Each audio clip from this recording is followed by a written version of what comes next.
There's a fine line between patience and self-betrayal.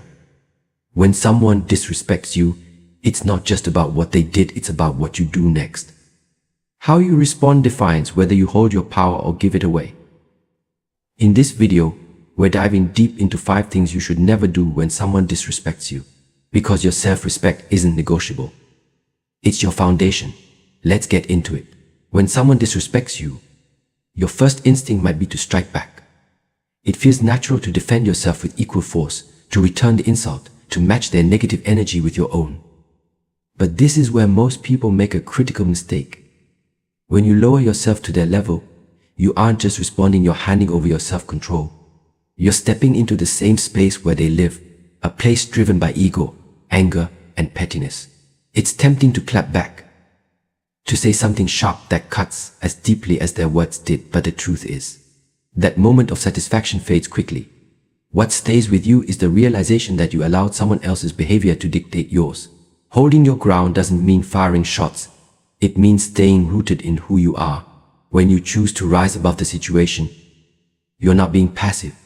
You're showing immense strength. It takes real power to walk away without needing the last word. It takes courage to hold your tongue when your pride is begging you to speak. But that's the point. Pride is loud. Self-respect is quiet and unshakable. The more you engage in their game, the more you feed their need for attention, for dominance, for control. The real win is when you don't give them that satisfaction. There's an unmatched confidence in being unbothered.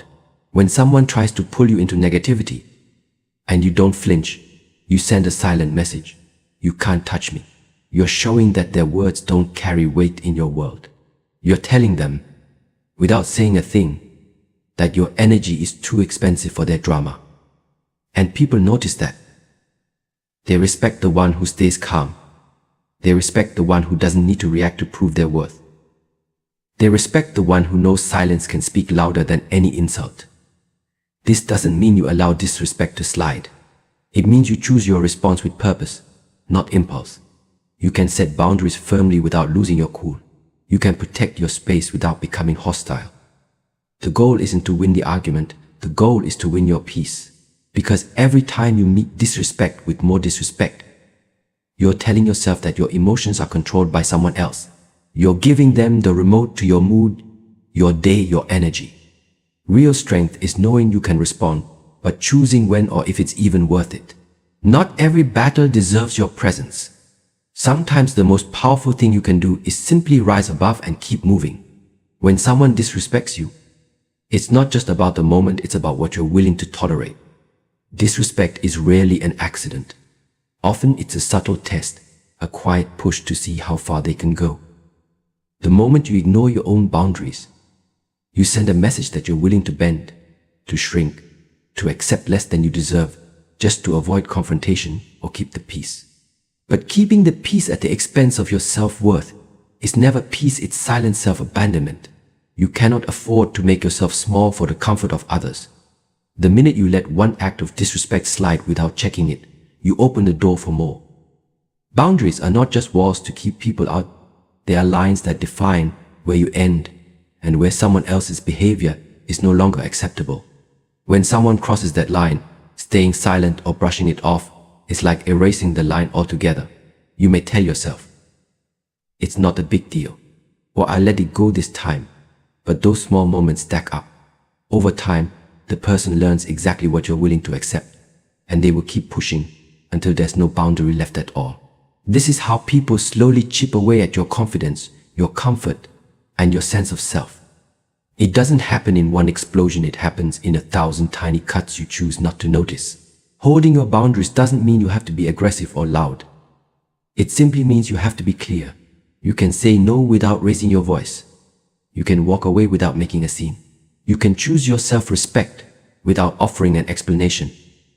People often think they have to fight every time they stand up for themselves. But the truth is, strength sometimes looks like calmly removing yourself from situations that no longer serve you. It's about letting your actions speak for you, showing people how to treat you by what you refuse to tolerate. When you ignore your own boundaries, you start living for other people's approval. You start measuring your worth by how much you can endure, instead of how much you respect yourself. But you were not made to carry the weight of other people's disrespect. You were made to protect your peace, your dignity, your space. Every time you choose to honor your boundaries, you send a powerful message not just to others, but to yourself that you are worthy of respect, even if you have to give it to yourself first. And when you live like that, the people who don't respect you will naturally fall away, and the ones who do will rise to meet you. When someone disrespects you, it's easy to fall into the trap of wanting to be seen, wanting to be understood, and wanting them to recognize your worth. You might feel the urge to chase their approval, to demand their apology, or to try to make them acknowledge what they did was wrong. But this is one of the biggest mistakes you can make. Seeking validation from someone who disrespected you is like looking for sunlight in the middle of the night. It's not coming. And the more you chase it, the more you hand over your power to someone who already showed you they don't value it. The truth is, not everyone will see your worth. Some people are too wrapped up in their own ego, their own insecurities, or their own need for control to ever offer you the respect you deserve. That has nothing to do with your value and everything to do with their limitations.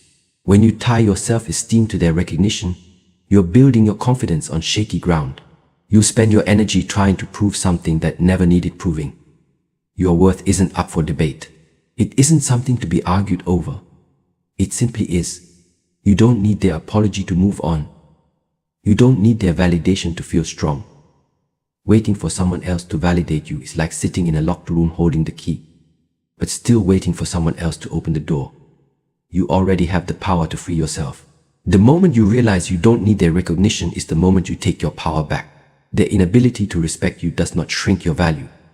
It only reveals their lack of character. People who know their worth don't beg to be seen. They don't chase closure from people who don't deserve their energy. They don't wait around hoping for someone to realize their mistake. They walk with a quiet confidence that says, I know who I am, and that's enough. And that energy speaks volumes. It shifts the room. It sets the tone for how others will treat you moving forward. When you stop seeking validation from people who've disrespected you, you start validating yourself. You start prioritizing how you feel over how they see you. You begin to understand that real strength isn't found in changing their mind, it's in knowing you never needed their approval in the first place. And when you live like that, you become untouchable. Their opinions lose power over you, and you finally stand fully in your own. When someone disrespects you, your emotions can fire instantly. The sting of their words, the tone of their voice, or the weight of their actions can hit you hard, and your natural response might be to react on impulse. You might feel anger rise in your chest. You might feel the urge to lash out, to defend yourself without thinking. But the truth is, the moment you let your emotions take the wheel, you hand over control of the situation. You give them the power to dictate your mood, your response, and even your self-image. Emotional reactions often feel strong in the moment, but more often than not, they leave you with regret and no real resolution. The person who can disrespect you and get an explosive reaction from you wins. They've managed to pull you out of your calm, out of your balance, and now you're dancing to their rhythm. But when you hold your composure, when you can stay centered while someone else is trying to shake you, that's real power. Emotional discipline is not about suppressing your feelings, it's about choosing when and how to express them. It's about understanding that not every situation deserves your raw, unfiltered reaction. Sometimes the strongest response is no reaction at all. When you master your emotions, you make decisions based on wisdom, not temporary feelings. You respond in a way that protects your energy and your peace. You aren't controlled by your first impulse, you're led by your awareness of the bigger picture. Because the truth is, disrespect says more about the other person than it does about you. If you let them pull you into emotional chaos, you allow them to control the narrative. But when you stay calm, you remain the author of your own story. Being calm doesn't mean you are weak. It means you are grounded. It means you value your peace more than you value winning an argument. It means you refuse to let someone's bad behavior dictate the quality of your day. This kind of emotional self-control doesn't come easily, but it separates those who are truly strong from those who are simply loud. Strength is quiet. It is measured. It is steady.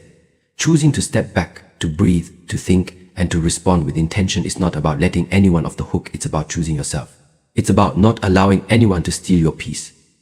You can acknowledge what happened. You can address the disrespect, but you can do it from a place of power, not from a place of emotional chaos. And that is how you win without ever having to raise your voice. When someone disrespects you, staying silent can feel like the easiest way out. Sometimes, you might convince yourself that saying nothing will keep the peace or help you avoid unnecessary conflict. There are moments when silence is powerful, when walking away is the best option. But there are also times when silence sends the wrong message. When you allow disrespect to pass without speaking up, you can unintentionally teach people that it's acceptable to treat you that way, not because you deserve it, but because you didn't set the record straight. Silence in the wrong moment can be misunderstood as approval, as permission, as weakness. And when that happens, the cycle of disrespect doesn't stop, it repeats. You have to recognize when your voice matters. There is strength in calmly but firmly addressing what was said or done. Speaking up is not about being aggressive or starting a war. It's about standing your ground, showing that you recognize your worth, and making it clear that certain behavior will not be tolerated. When you let people cross your boundaries unchecked, you risk losing parts of yourself. You chip away at your own confidence every time you choose comfort over self-respect. But when you speak up, you reaffirm your value to yourself first and to others second. Many people fear confrontation, but using your voice doesn't mean creating chaos, it means creating clarity. It means removing any confusion about what you will and will not accept. Sometimes, people genuinely don't realize they've crossed the line until you tell them. Other times, they know exactly what they're doing, and your silence only makes it easier for them to keep doing it. Either way, speaking up gives you back control. It's a signal that you are fully aware of your worth, and you won't compromise it for the sake of temporary comfort. It's important to remember that using your voice doesn't always mean explaining yourself. You don't owe long explanations or emotional speeches. A simple, direct statement is often more powerful. You can say, "That's not acceptable," or "I don't appreciate being spoken to like that." Your tone doesn't need to be loud for your words to carry weight. The key is to be honest, to be firm, and to be consistent. If you speak up once but stay silent the next time, people get mixed signals. Consistency teaches people how to treat you. Protecting your space, your peace, and your dignity requires courage. It requires you to prioritize your self-respect, even if it makes others uncomfortable. When you speak up when it matters, you send a clear message to the world. I will not shrink for anyone. I will not stand quietly in the face of disrespect. I will stand for myself. When someone disrespects you, it's easy to carry that moment with you long after it's over. You might find yourself replaying their words in your head, questioning what you should have said, or letting their behavior ruin your mood for the rest of the day. But when you carry disrespect with you, you give it life long after it should have died. You allow someone else's bad energy to linger in your mind, taking up space that should be reserved for your peace, your goals, and your growth. Holding on to disrespect is like walking around with a stone in your shoe. It keeps hurting you, not because it's powerful, but because you won't let it go. Carrying someone else's disrespect with you weighs you down in ways you may not even notice at first. It can make you more defensive, more guarded, and sometimes even more doubtful of yourself. The longer you hold onto that moment, the more you begin to internalize it, thinking maybe you deserved it, maybe you were wrong, maybe you should have acted differently. But their disrespect is not your burden. It is not your story to carry. What they said or did speaks about their character, not your worth. Letting go doesn't mean you excuse the behavior. It doesn't mean you pretend it never happened or that it didn't bother you. It simply means you refuse to give that moment more power than it deserves. You acknowledge it. You learn from it. You set boundaries if you need to, but you don't let it follow you around like a shadow. You don't let someone else's negativity dictate your energy, your thoughts, or your attitude moving forward. When you carry disrespect with you, you're reliving a moment that's already over. You're letting it take up mental space where your confidence should live. People who know their worth learn how to release what doesn't serve them. They don't replay old arguments or hold grudges that only poison their own peace. They process what happened, take the lesson, and then they move forward with clarity and strength. The power to drop that weight is in your hands. You can choose to focus on the things that build you, uplift you, and empower you instead of dragging around the weight of someone's disrespect. You can't always control how people treat you, But you can always control what you carry with you after. Not everything deserves a permanent place in your mind. Some things are meant to be put down and left behind. And when you choose to release it, you free yourself to move forward without the chains of someone else's mistake. Disrespect is inevitable, but how you handle it defines your strength. Protect your peace, stand firm in your worth, and never give your power away by reacting impulsively or carrying their negativity with you. Let your calm, your boundaries, and your self-respect speak louder than any disrespect ever could.